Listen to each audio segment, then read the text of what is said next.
Welcome back. So last time you may remember this plug for the lower cowling was ready to have the mold pulled, and so here you can see Zach laying down the first coat of black top coat there, and Devon was actually mixing it up, so put some top coat in there and some hardener, and they lay down a layer of that, let it set up, and then another layer and let it set up, and then they can put down the lightweight fiberglass.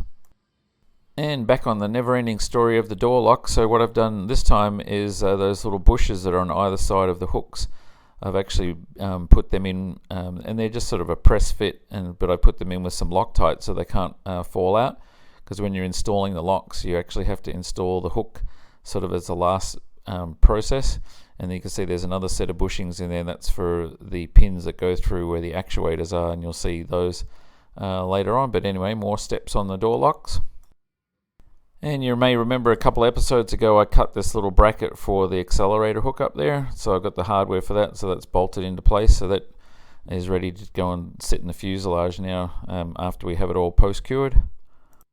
So the next step for the door locks was to create some foam here, which is going to allow us to lay up the second round of carbon fiber for where the hook pins go through in the fuselage. So I've cut 6 of these all together.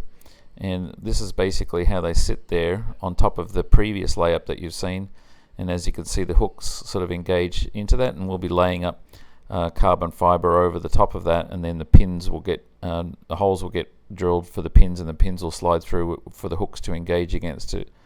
And so there you can see there's the other 3 all done, so they need to be put in with some carbon fiber. And there's the lower cowling mold now with the lightweight glass put on there, so that one just needs to set up, and then in a couple of days they can put the heavy layers on that one, and then that one will be ready for bracing. Okay, next step on the door lock. So these are some stainless steel little strike plates that I created. Went over to Brett's and used his brake to bend those, and obviously I've had to cut them and trim them, and I'm drilling the holes in them that is going to have some screws just to keep them in place.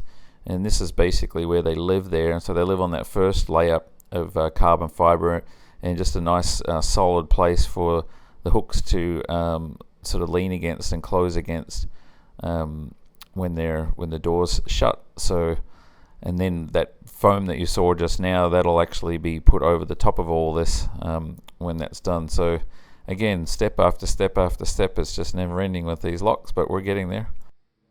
And now it's time to start bonding the parts of the strake together. So here you can see Jeff has got the fuselage all prepped there.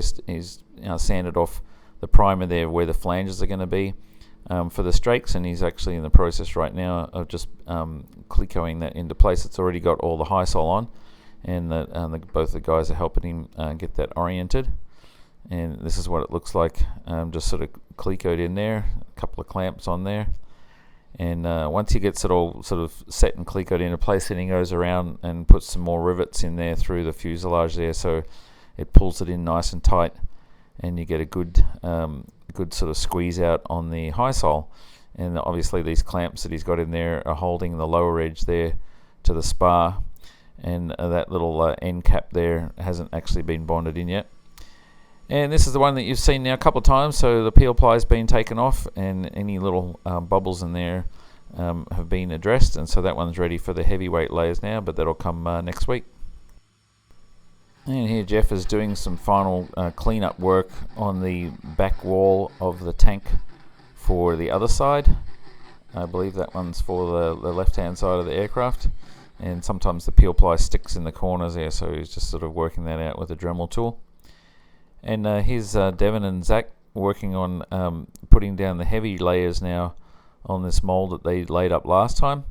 And so again, this is a high temp mold, so using carbon fiber this time, and they actually had to put down like 8 layers of carbon fiber because it's such a long mold there. And now onto the left side strake. So this is the lower skin now that's just clecoed into place. Jeff had that all cleaned up, and you can see the fuselage there. It's had all the primer removed where it's going to be bonded up to there, and I turn around, it didn't take them that long, and they got this one bonded in, so it's just again bonded onto the lower edge or the lower cap of the main spar there with the high sole. It's kind of difficult to see, but there's a high sole in there, and then along where it mates up to the fuselage, that's all been bonded into place, and then some rivets put there to hold it nice and tight.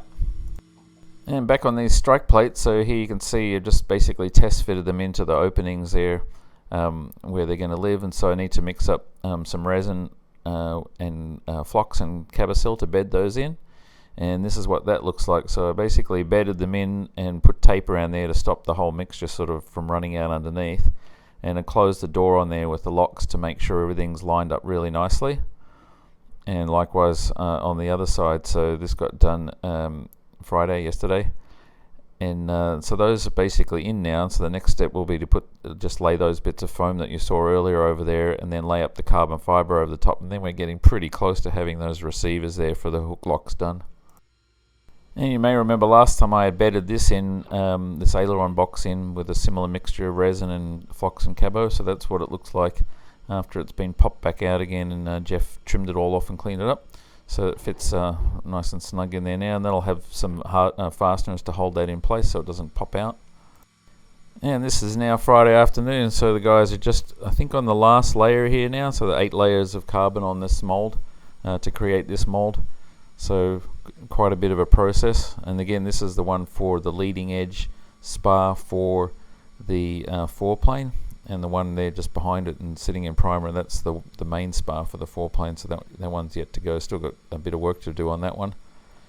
And here the guys are just laying down the peel ply on this one, so finishing that one out, and we'll get some bracing, not as elaborate as what the main spar mold got ages ago, but Jeff was telling me he wants to have like a sort of like a frame, a steel frame that can be switched out between this mold and the other one for the main spar, so they can be rolled around or whatever when they need to be laid up, but don't have to have their own individual steel molds.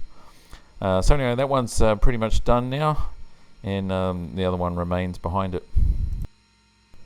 And finally, I was doing a bit of an experiment on the CNC machine with a 16th inch ball mill this afternoon, so this may or may not turn into something in the future, but maybe you can guess what it might be.